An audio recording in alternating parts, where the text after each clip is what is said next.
Hey guys, these are your notes on force time graphs. So as you can see here, we have two graphs, one for a dangerous collision and one for a safe collision, and what the force time graphs look like for each of those collisions.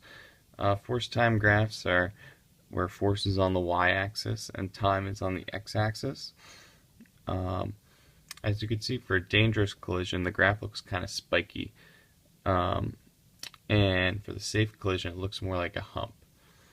The force time graphs are always shaped like a triangle because the force goes up as things collide, and then it goes back down as they kind of bounce off the surface that they hit.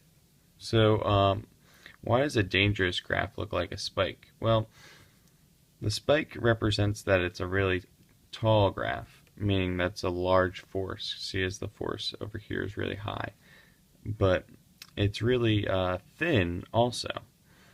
So you could kind of describe dangerous as always tall and thin. The reason why it's thin is the time for any dangerous collision is really quick. All right, it's like a snap of fingers. That's how quick a dangerous collision takes place. It's kind of like if you caught that water balloon before with just rigid hands, or you didn't bend your knees when you jumped and hit the ground. It's a quick collision, and quick means the time is really small, so the graph is really thin. All right. Now, a safe collision is short because the force is low, but it's also really wide because the collision takes place really gradually, meaning it takes more time.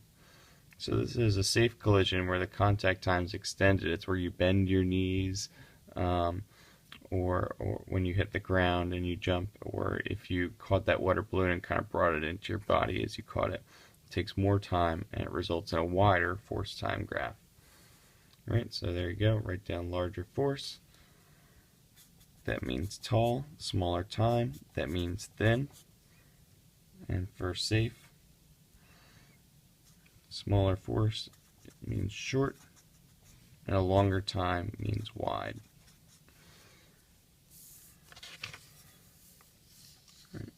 Get that all written down. Impulse. So we could find impulse from a force time graph as well. Impulse is the area of a force time graph. All right, so if you find the area underneath that triangle right there, that equals the impulse. All right. So we're going to do an example of how to find impulse, which is basically just calculating area, which you've done in geometry or any other class.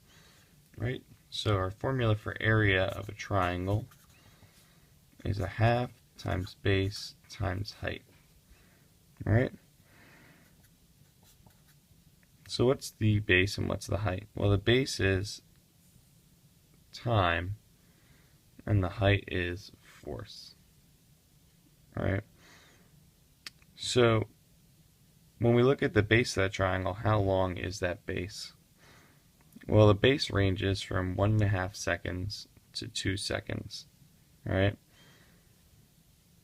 So what is 1.5 to 2? How much is that? Well, it's a half second. You can't plug in 2 for the base because the base starts at 1.5 seconds. So the base is really from 1.5 to 2.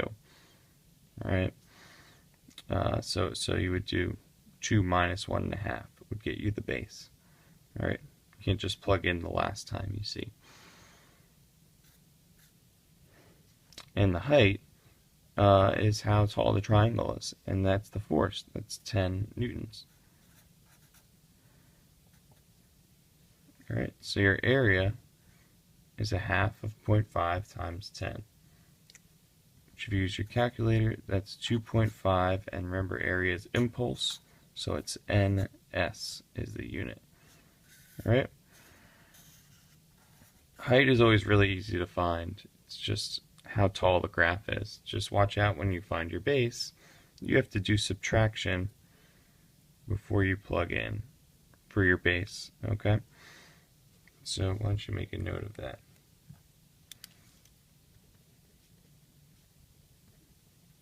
Do subtraction. In this case, it was 2 minus 1.5.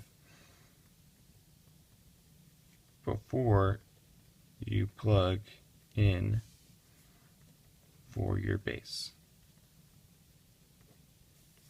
All right, that's how to find impulse. It's the area of a force versus time graph.